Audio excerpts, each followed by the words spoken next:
James and Wade won 2 championships in Miami in 2012 and 2013. LeBron and Wade won 3. I personally will put them ahead of Shaq and Kobe because of their on-the-court relationship and their off-the-court relationship. We got 3 rings just like y'all. Our record in the finals is the same. But we also get along off the court. It's your time. It's his time. It's Bam's time. Bam's time to shine. Hey, back at it again, man. Y'all know how we coming, man. So we have top 5 greatest duos in NBA history. Y'all was fucking with the video where I pretty much said that the Golden State Warriors wouldn't beat the Lakers just because it really... Who's going to stop Shaq? Not saying Kobe won't do what he do, but I personally feel like it's going to be way tougher to stop Shaq versus stopping Kobe hit them tough shots. That's just me. So I decided to look up a video to discuss which duo do y'all think is the best ever? You know, you got the Kobe's and Shaq's, the Jordan and Pippen, Bron and Wade, Bron and Kai, Russ and K, like whoever, Larry Bird and Kevin McHale, like whoever you think. You know what I'm saying? Hit the comment section. Let's debate. Let's get straight into this video though. With that being said, from Michael Jordan to Magic Johnson, Larry Bird, Kareem Abdul-Jabbar, or Kareem and Magic. I forgot about Kareem. The NBA has always been a star-driven league. And throughout NBA history, fans of the game have been fortunate to see some of the NBA's top stars team up together. Typically, it's resulted in some of the most dominant basketball in the history of the league, multiple championships, MVP awards, and loads of regular season success. These Steph and KD, who do you think are the top 5 duos in NBA history? 5.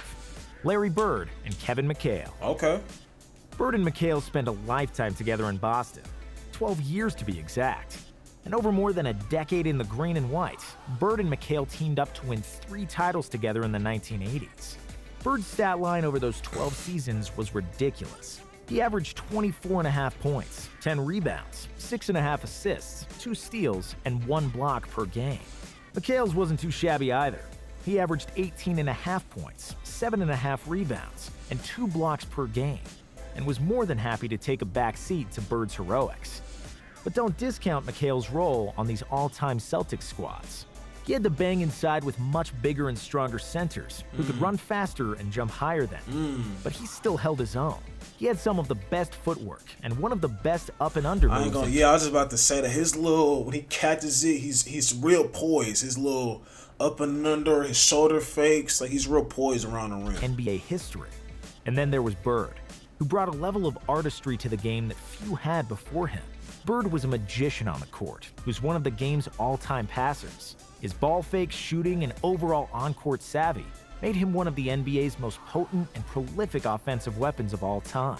McHale, along with Bird's teammates, fell in line behind their leader and played some of the most unselfish and beautiful basketball that the league has ever seen. A bad back robbed Bird of a longer career than the 13 years he spent in the league. But while Larry Legend did play, he and McHale formed an all-time dominant duo. 4. LeBron James and Dwayne Wade. I got LeBron and D-Wade at 4, so Kobe and Shaq is probably 2. I already see how this video gonna play out. You're gonna have Kobe and Shaq probably 2, then you're gonna have Jordan and Pippen 1. I already could see it. LeBron James joined Dwayne Wade in South Beach in 2010. There were plenty of questions about how the 2 ball-dominant all-stars would fit together. And as many pundits predicted, James and Wade's start in Miami was rocky. The duo went 9-8 over their first 17 games together. Right. But as is the case when top talent teams up, they quickly figured out how to get the best out of one another. James and Wade won 2 championships in Miami in 2012 and 2013. And led by James, produced one of the more dominant 2-year runs in league history. James was at the peak of his powers during the Heat's 4 consecutive finals appearances. James peaked athletically and also developed an unstoppable postgame in Miami, which made the Heat's offensive attack virtually unstoppable. He averaged 27 points, 7.5 rebounds, 7 assists, and 2 steals, with a whopping 62 true shooting percentage, alongside Wade, who proved to be a perfectly capable second banana. Wade was also these LeBrons, right here, hold on. Alongside Wade, who proved to be you can't see them, but these 10s right here, These is like $5,000. Not literally, bro, but if you look up I forget what the name of these tens. If you look these up, bro, Bron had some of the most the Game 6 tens, and these ones some of the most expensive hoop shoes I've ever seen, bro. Perfectly capable second banana. Like shit, Wade was bro. also a defensive ace in Miami, averaging more than a block and nearly 2 steals per game. While playing with James over those memorable 4 years, James and Wade were an all-time great duo. But those 4 years went awfully quick. 3. The thing about LeBron and D Wade, they went 2-2. I think if they won 3, you could possibly tie them or maybe move them ahead of Shaq and Kobe, because they're neck and neck in champions. And this is if they won 3. I'm not saying that they're better for people who can't listen. Hear me out. Listen. Just listen, bro. Listen. I'm saying if LeBron and Wade won 3, I personally will put them ahead of Shaq and Kobe because of their on-the-court relationship and their off-the-court relationship. We got 3 rings just like y'all. Our record in the finals is the same. But we also get along off the court. Y'all, if you know, you know. That's why I personally will, if they won a 3rd one. But they didn't. So Shaq and Kobe is Shaq and Kobe. Their duo was better. They won more, and that matters. When you're talking about LeBrons and D Wade's, Kobe, Shaq's, it's about winning. You know what I'm saying? It's about winning. If we're gonna talk about their duos and shit like that, it's about winning. Now, winning we ain't gonna get into who's better. Y'all know Bron, my favorite player, but I also believe Bron is better than. I think it goes Jordan then LeBron. That's just how I believe personally. I think a lot of people believe like that. And I've been saying that since motherfucking LeBron became my favorite player back in 2000 and motherfucking nigga when I was a little kid. Like I'm young right now, but when I was young, I've been saying this shit. This shit ain't new. I know a lot of y'all people be saying stuff now. Rest in peace, Kobe, Gigi, and all the passengers and stuff. I keep it basketball. I don't believe in. I know I'm ranting right now, but I don't believe in that's why I don't really even engage in back and forth with people, because I be seeing people, they just want to push narratives and shit. Like, I'm not using Bron to down Kobe in any way, shape, or form. I've always said Bron is better than Kobe. I've always said that. But I'm not using his name to put Kobe down. Now, if we debating, I'm gonna say, hey, I'm gonna say what I gotta say. We're debating right now. It's not shit talking or disrespecting his name. I think it's come to a time where we have to be able to, just have a good debate. If you're talking about sports, debates are part of sports, bro. You know what I'm saying?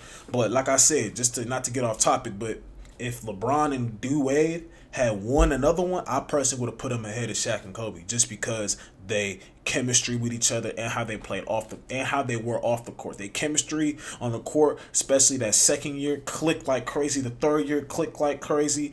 It wasn't no extra shit in the y'all know what happens. So that's why I said if they won, but they didn't, Shaq and Kobe got it. Shaquille O'Neal and Kobe And I'm Bryant. standing on it too. Shaquille O'Neal. Oh, they number 3? Who's 2 and 1?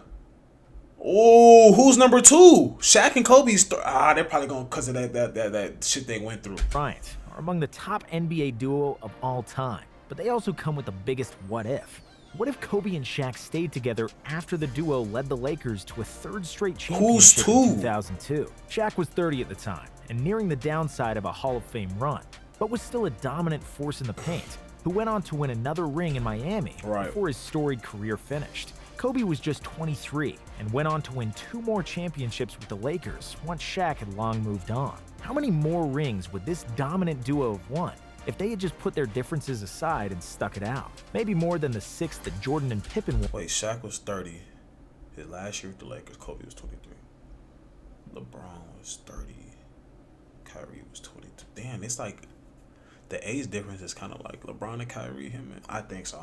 On his teammates. Perhaps more than the 5 that Magic and Kareem captured. Oh, together. they're probably we'll never 2. know. Never During mind. Kobe and Shaq's 8 seasons, Magic and Bird and them is probably 2. I thought Shaq and Kobe was gonna be 2. Was Kobe named and Shaq. Finals MVP in all 3 of their championship appearances, and averaged a Goliath-like 29.5 points and 14.5 rebounds in the playoff from 2000 to 2002.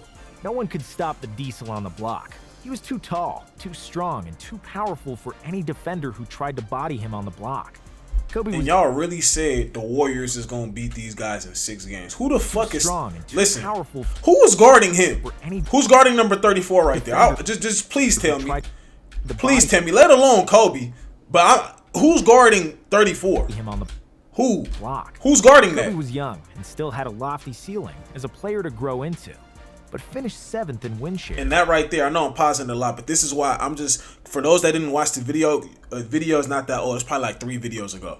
This is why I said what I said. Look, Still had a lofty ceiling as a player to this shot Kobe hit when he started going crazy when Shaq got fouled out, he shot a lot of shots, but he cooked later on. That's why I said Shaq would be the difference maker, because as long as Shaq is actually eligible, not fouling out. But I don't think that happened too often.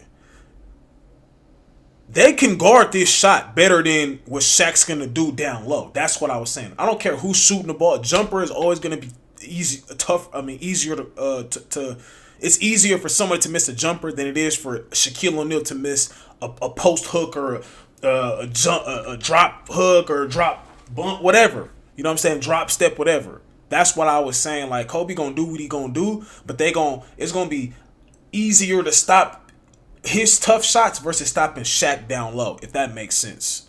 I'm just saying that for people who didn't see the last video. 7th in win shares during that time. I know I paused it a lot. Y'all gonna be in the comments roasting me, but I gotta update y'all. Teamed with Shaq, Kobe and Shaq are arguably the most popular duo in NBA history and one of the greatest as well. 2. Magic Johnson I knew and it. Kareem Abdul-Jabbar. Yep. For 10 seasons, Magic Johnson and Kareem Abdul-Jabbar raced up and down that hardwood at the Forum, creating and then popularizing Showtime basketball.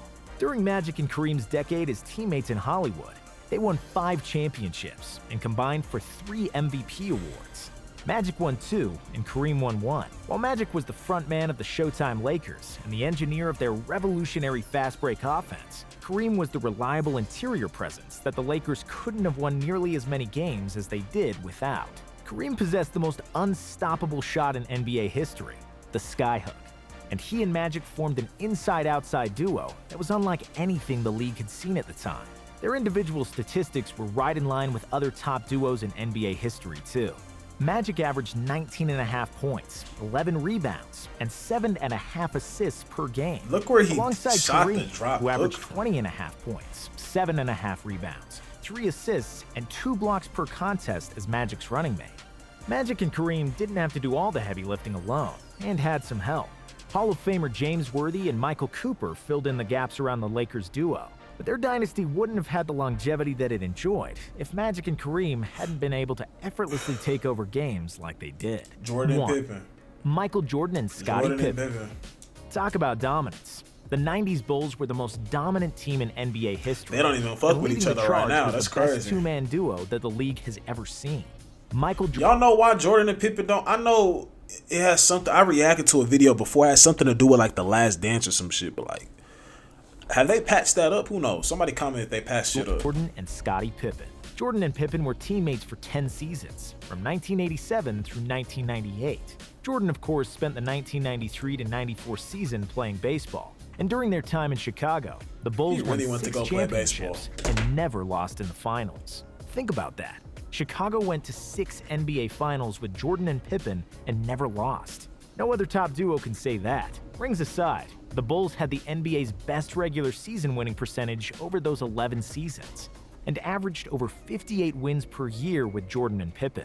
But that's what Jordan and Pippen did. They were the ultimate winners. Jordan averaged 33 points, 6.5 rebounds, and 6 assists in the playoffs, alongside Pippen, who was no offensive slouch either.